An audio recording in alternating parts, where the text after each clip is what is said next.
Yo, yo, turn the music off. All right, so let's try this again. Good morning, everybody. Hopefully, y'all had a good weekend. Hopefully, you guys enjoyed the games. Um, Now it's time to talk about everything that went down.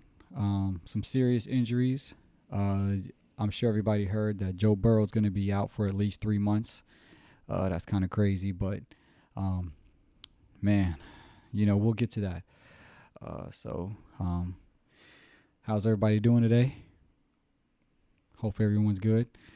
Um, all right, so let's get to it.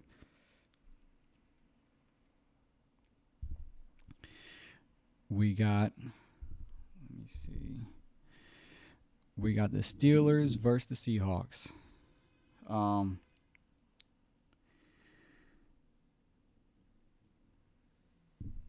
I kind of thought the Steelers would have done a little bit better. We knew their defense was kind of suspect, but giving up, 31 points to the Seahawks is kind of, you know, not a good look. Um, they it looked like Seattle, did whatever they wanted to do. They ran the ball well. They passed the ball well. Um, their defense created a lot of errors. Um, Pittsburgh even mishandled a kickoff. So I know everyone needs to iron out the kinks. It's only week 2, but um, there needs to be a little more pressure on Mike Tomlin and the Steelers. Um, I feel like when they picked up Rodgers, no one really cared. They think he's washed up, but I think within the organization, Rodgers still has something in the tank, and he needs to deliver, but also the team as a whole needs to deliver. Giving up 31 points is unacceptable, and that remains to be seen how it works out. But Rodgers, he he looked okay. He didn't look too bad, but yeah, 17 to 31. You know, 200 passing yards. Okay, rushing yards. Seems like the Steelers have been lacking in the rushing department. They got 2 turnovers. Um, you know, they got to get it together. They are 1-1. It's still early in the season, but you know, I don't see Seattle making a deep playoff push. So I felt like the Steelers should have kind of got them out of the way a little bit. So we'll see next week how that goes. All right. So now we got the Ravens. This was kind of expected. Uh, you got just too much firepower on offense. Um, Let me see. Let me pull up my notes here. Um,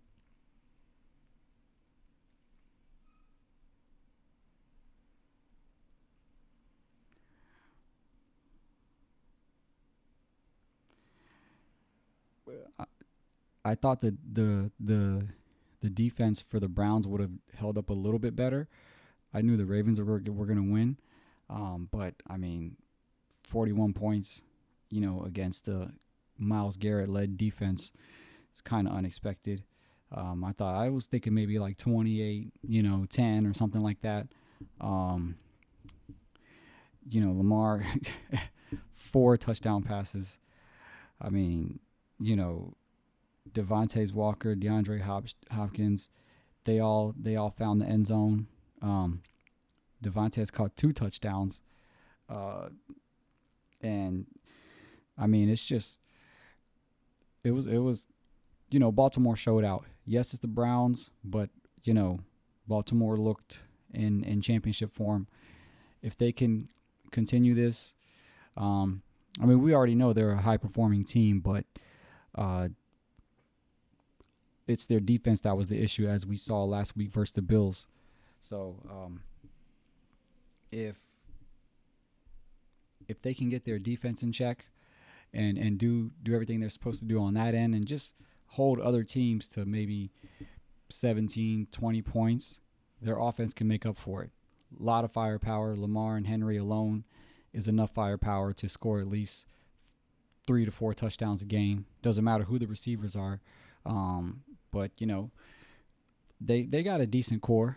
Nothing great as far as receiving goes, but that 1-2 punch combo on offense is always going to be potent. It's just a matter if their defense can catch up. They made light work of the Browns. It is what it is. You know what the Browns are going through. But keep an eye on the Ravens. As always, they have championship aspirations, but they got to get through Buffalo first. They got to win. They got to get through Kansas City, even though Kansas City's going through what they're going through. And the key to that is their defense. Their defense has to hold up, and then we also have to see later on in the year when the games get serious, will Lamar make mistakes? He's done that in previous games. You guys know last year everybody wanted to blame that one tight end on the Bills for dropping, but Lamar fumbled it too. It's the same story with the Ravens, just a little more firepower, just like last year. But can they get over the hump? We'll see. All right, so, and speaking of the Bills, back to those guys. Let's see. Still getting used to the stream deck. Bear with me, but we're still getting used to it. They made light work of the Jets. Let me see. My notes are all over the place. That's another improvement I need to get on. But oh well. Let's see.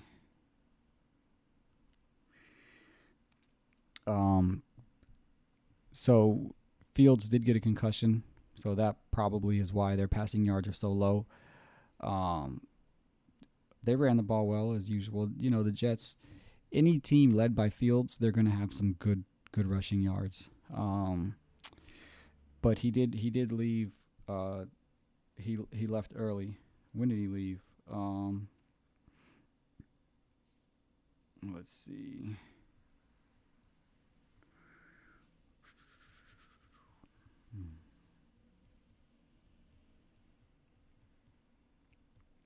Anyway,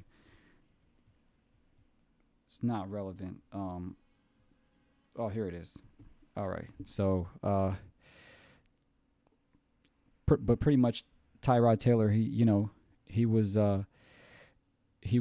pretty much scoring in garbage time. So I don't know if it was the Bills defense that shut down the Jets or whatnot. But I mean, Fields only was 3 of 11. But he did leave with a concussion. Let me see, just so I can get that clear. When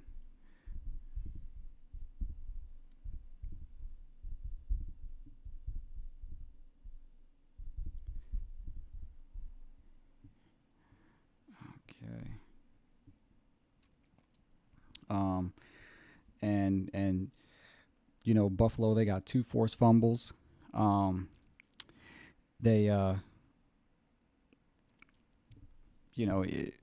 Fields was okay. So yeah, Fields left, in the fourth quarter. So he was there most of the game. So, definitely not a good look. He hasn't been this bad lately, but he's consistently average. But 3 of 11 after being in most of the game. And then you got Tyrod Taylor coming in, doing what he has to do, get some extra points when it didn't even matter.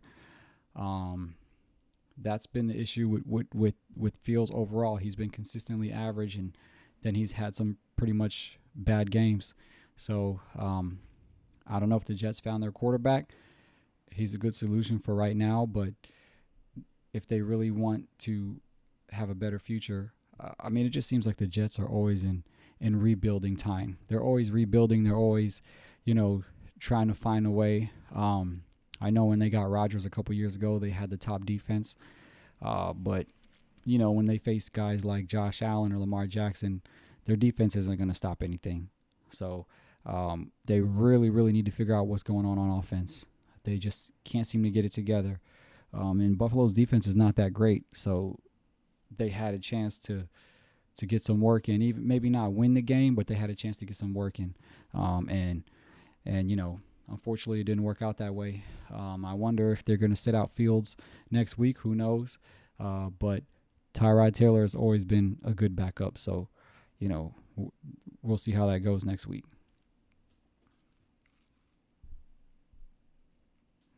All right. Now we got the Lions.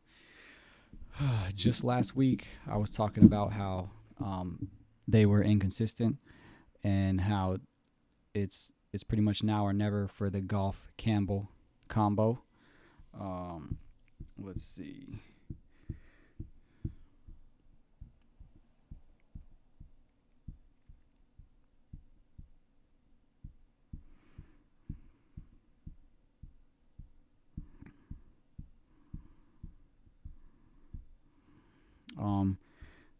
I think Goff threw like 5 touchdowns. I mean, 52 points, 21 final score. They had 25 first downs, but look, it doesn't look like, the Bears offense was slouching either. I mean, 21 points is okay, It's just, and they even had good rushing yards. The 2 turnovers definitely hurt, but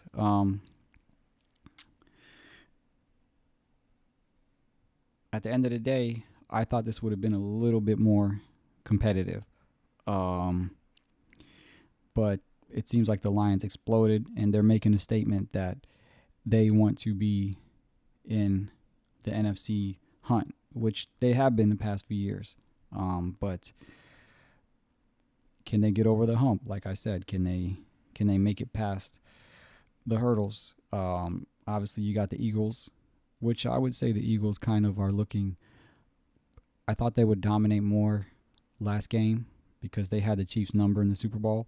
And the Chiefs are kind of stalling right now. But it's kind of awesome that they found the end zone as many times as they did. I mean, that's crazy. 52 points. You don't really see that too often in an NFL game. And I would still say that Caleb Williams was a good pick. He's doing good. He's doing his part. But the Bears, they got to figure it out. They're 0-2 right now. It's still early in the year, but it doesn't look good for them. Their offense seems to be well, but it looks like obviously their defense needs to work it out. So that remains to be seen. Hopefully Detroit can keep this momentum going and be a force in the NFC. Hopefully they can get past people like the Eagles or even, the Commanders. That was really who knocked them out last year, But regardless of how good the Commanders are, it just seems like when it's really time to advance, Detroit comes up short. So will this be their year? Is this week 2 statement against Chicago? Is that like a statement where, okay, we're going to do this consistently, maybe not put up 52 points, but we're going to dominate the league? There's so many questions this year about all these teams that were good last year, and we're going to watch it play out in real time. I think they do have a good shot if Campbell cannot gamble as much, and if Goff can stay consistent. It looks like the strongest team is the Eagles, and they haven't been as dominant the past 2 games yet. I know it's still early, but they haven't been as dominant as we expected it. But they're winning, so would it be an NFC showdown, Eagles versus Lions championship? We'll see.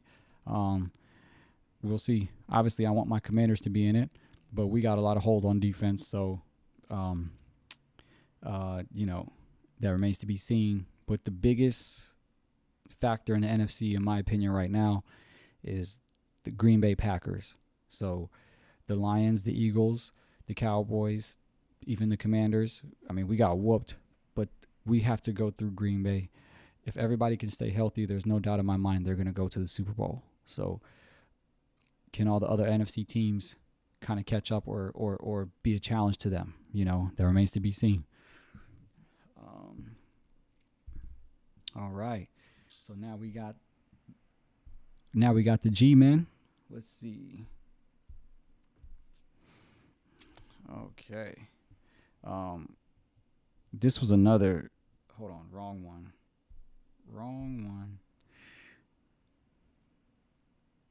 Where are my man? This damn Stream Deck is not as easy as it looks. There we go. This was a crazy game. I mean, Russell Wilson showed out, but of course, they lost the game at the last second. Russ always does this, and I even said that last week. He puts up crazy numbers. He makes big runs, but then he turns the ball over. I think he threw a last-minute interception. Let me see. Let me pull up my notes.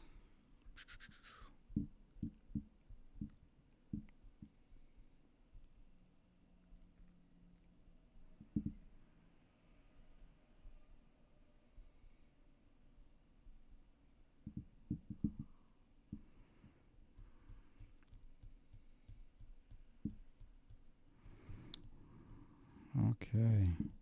Anyway, let me see.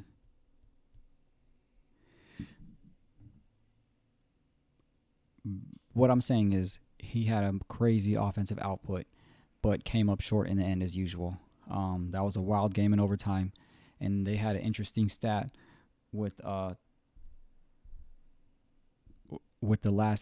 kicker. I think he was the first player in NFL history to score the tying field goal with 0 left in the fourth quarter, and then the game-winning field goal with 0 left in overtime.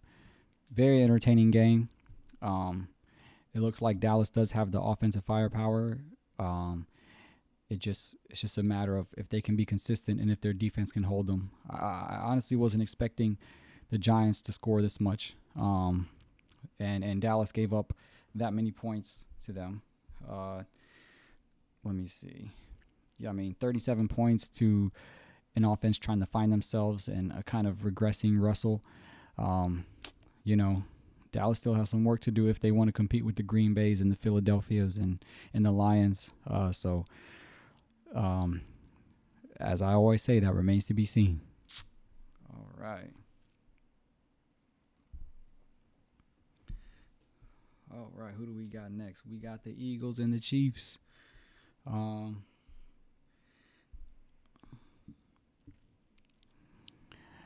This was a low-scoring game. I mean, maybe it was naive of me, but I kind of was looking for a Super Bowl repeat. I think I just maybe think that the Chiefs were so focused on not letting that happen again, and their defense, did kind of contain the Eagles a little bit, but when you got a guy like Jalen Hurts and Saquon Barkley, those guys have shown time and time again that they can come through in clutch moments. But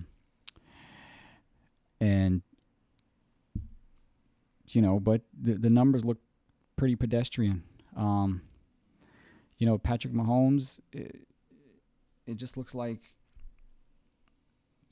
what it boils down with the Chiefs is they don't really have anything going for them on offense or defense, and now they're just literally relying on Patrick Mahomes to play hero ball. He had a costly interception, and he's been running a lot, and it's like he is a game changer. He is a leader. In my opinion, he's still the best quarterback in the league, but he still needs a well-rounded team, and it just seems like they kind of contain the Eagles a little bit, but at the end of the day, it's pretty much Patrick Mahomes and everyone else just piggybacking off of him. We need more of a stronger defense, and we need more. We need the receivers to step up for Pat so he isn't scrambling all the time. And it's interesting seeing the Chiefs go through these motions because the formula has always been strong defense and just rely on Pat. But now that the Chiefs don't really have that, and Kelsey is not really the go-to like he's supposed to be. The Chiefs are going to be struggling for a while now. I don't think I still think they're going to go to the playoffs, and maybe if they make it, they can make a good run. But I just the way they've been acting, the way they've been playing lately, I don't know if they can really get past the Bills or the Ravens, which those guys are always in the mix. And the Chiefs have always been able to come out on top, but it might not be the case this year if they continue to go this route. So the defense needs to get better, and the receivers need to step it up more for Pat. And Kelsey needs to.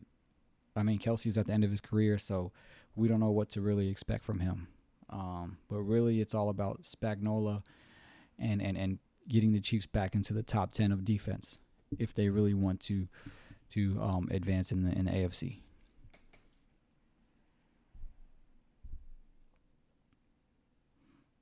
All right, we got the Pats and the Dolphins.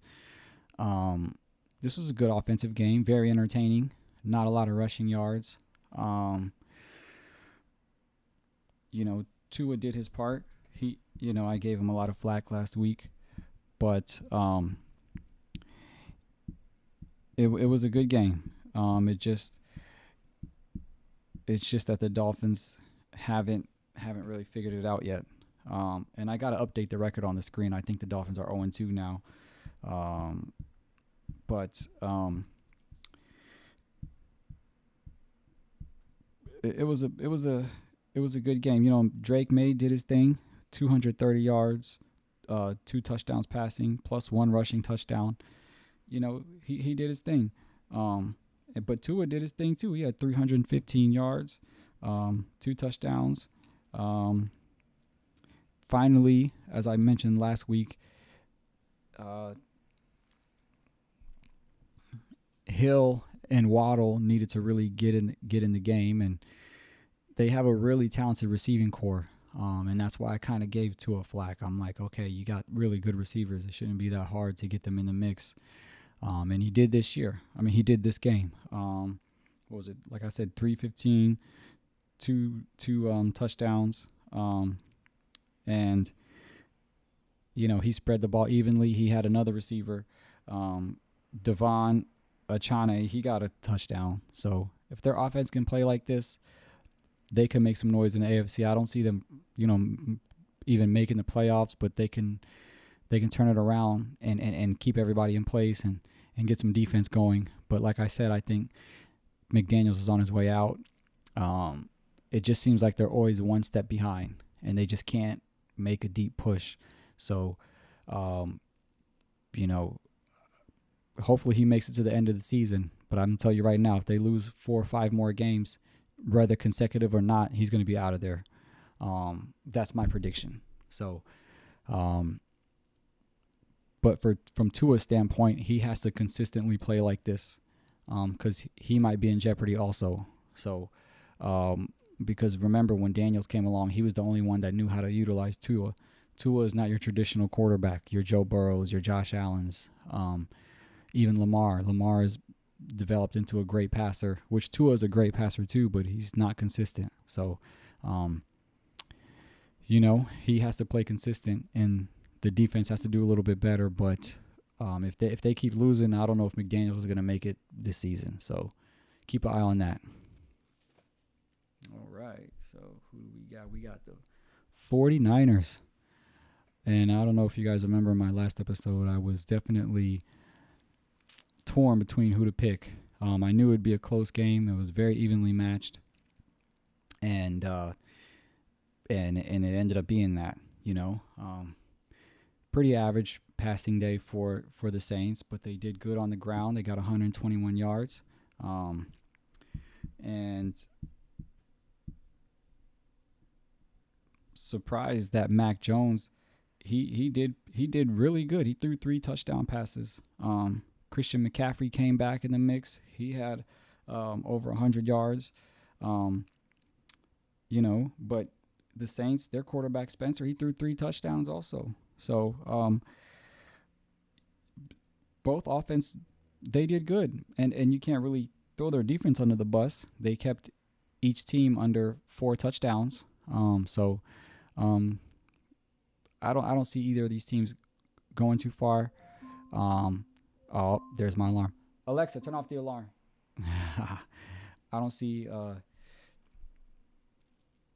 I don't see these teams going that far.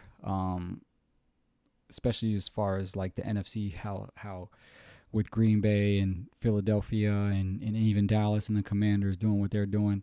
Um, I think maybe the 49ers might kind of squeak in the playoffs, but the Saints, they got a lot of work to do. But I think Rattler's a good quarterback. He can get them in the playoffs eventually if they build around it. Because like I said, the defense did okay, the offense did good. They just got to do a little bit better. They're kind of in the middle of the pack right now, so it'll be interesting to see how that goes. But hey, the 49ers are off to 2-0, so um, they're doing good. That maybe if they can keep this momentum going, all right, they could do something. All right, who do we got next? Oops, wrong one. We got the Broncos and the Colts. Hold on.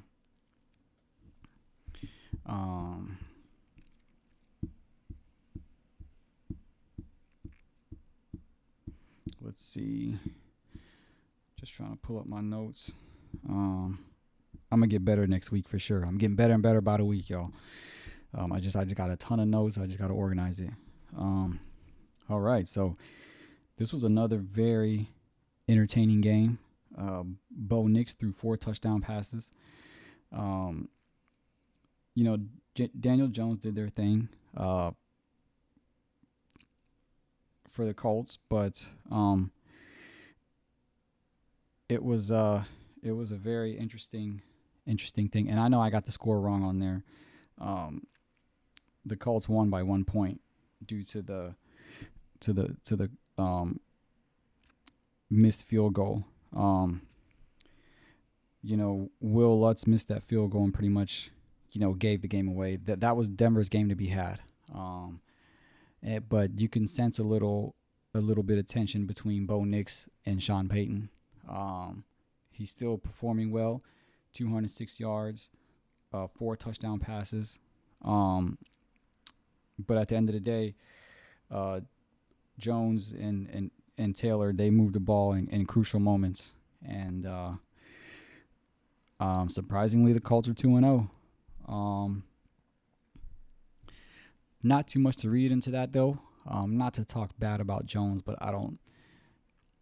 he might get them into the playoffs, but, we see what he can do when things get tough. And I just don't see him taking them on a deep run. Might be a wild card between them and, maybe the Dolphins, if that. But they could definitely make it to the playoffs. They're doing good. It's only 2 weeks. If Jones can keep this up consistently, they could go pretty far. Not far, but they could make it to the wild card. I just think the AFC is just too stacked, and it would take Jones to constantly throw 4 touchdowns a game, and the Colts defense to hold everything together for them to, be able to compete with the Josh Allens and the Lamar Jacksons. But Joe Burrow is going to be out for 3 months, so if Jones can play consistently, maybe he could squeeze in there, because I actually thought that this year the Bengals would make a playoff run, but with Joe hurt, it's going to be tough. And their defense has always been questionable, but this isn't about the Bengals. This is about the Colts and the Broncos. The Broncos, they got some offensive firepower with Nix at the helm. He's a good quarterback, but they just seem to not have it all together yet. And it sounds like they might be another wild card team as well. These are my early predictions. That's all we could do with 2 games. So, all right. Who do we got? We got the Panthers. All right. The Panthers and the Cardinals. This was pretty much expected. Kyler Murray did good. He did all right. 220 passing yards. Both teams definitely needs to get their rushing a little bit more potent because you're not gonna win any games getting under 100 yards rushing. But it was pretty competitive. Let me see.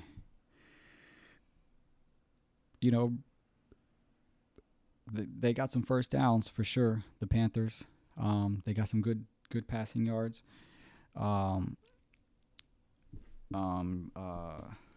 Bryce Young. I feel like he's finding his stride. Let me see. But at the end of the day, it's still the Panthers. Let me see. He threw 3 touchdown passes, and only 1 interception. So Bryce Young is he might not be the problem with the Panthers. I knew he was a first round pick. I didn't think he was that great, but when they benched him last year, I knew it wasn't the issue. It's a bigger issue, and that's the Panthers. So 328, 2 touchdown passes. Kyler Murray's Kyler Murray. I think he can have bursts of productivity, but in the long run, I don't think he's a sustainable QB for that franchise. From what I've seen so far, and he's been around for a few years now. They got to get it together. They invested a lot of money in him. But as far as the Panthers go, Bryce Young, if he can consistently play well, that'll kind of take the pressure off the Panthers to worry about their quarterback, and maybe they can put other pieces around him. Get better defense, get better playmakers on offense, and we'll see how that goes. But the Panthers, they've been bad for a while, so it just seems like the Panthers and the Cardinals, they're going to be at the bottom half of the league, which is kind of the norm. So again, it's only week 2. Let me see. It's only week 2. The Panthers down. They're already down 2-0, and I know the Cardinals are up. I'm sorry, the Panthers are down 0-2, and I know the Cardinals are up 2-0, but as far as their record, but I just need to see more consistency from them if I want to crown them a playoff team. All right. And now we got the Falcons. That was a pretty good game. Let me pull it up here. The Falcons versus the Vikings. It was competitive. Let me see. Let me pull up my notes here.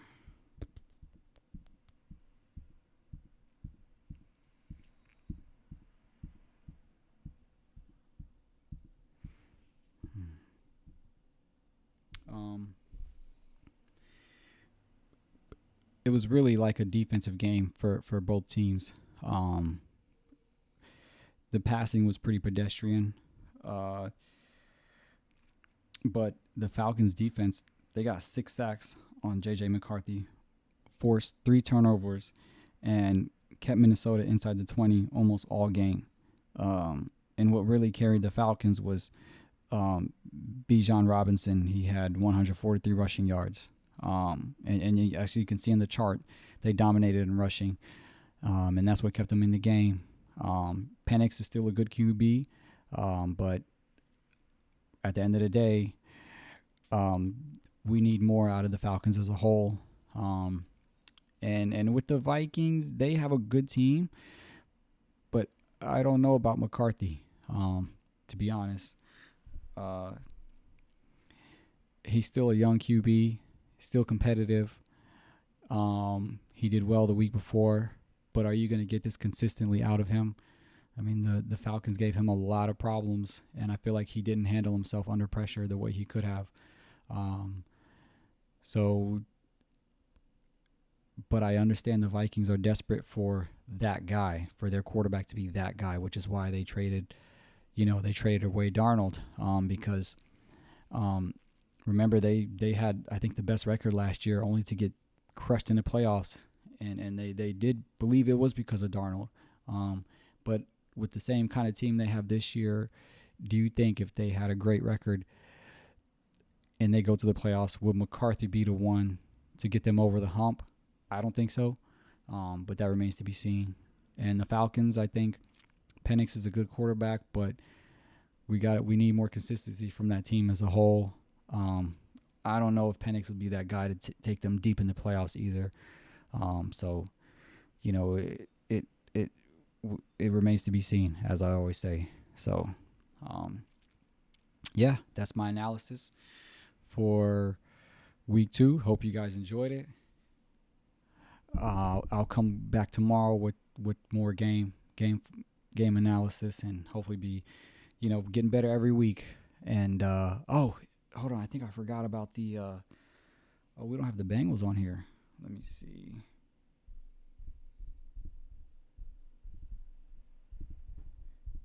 Okay.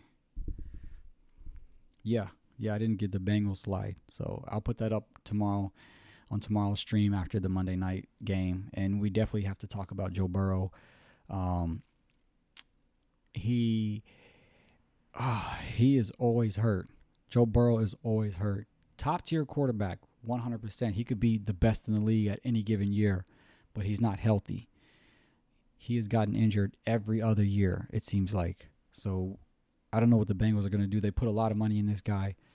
He's too good of a talent to pass up, but it's just crazy that he's going to be out for 3 months now. So if the Bengals can hold on until he comes back and he can give them a late season push, that'd be cool. But, man, Cool Joe is out again. He needs surgery on his toe, so that's not good. That's not good at all for the Bengals. They just can't. It's always one thing after another. They have the best quarterback. Oh, their defense is bad. Oh, their quarterback is out. They have absolutely no chance at anything. So they need to make some changes in there with management, with the coaches, because without Burrow, we don't expect him to go far. But with Burrow, it shouldn't just be all on him. They need a more well-rounded team. So very unfortunate for Cool Joe. Get well soon, and we'll see how that goes. All right, peace, y'all. Have a good week.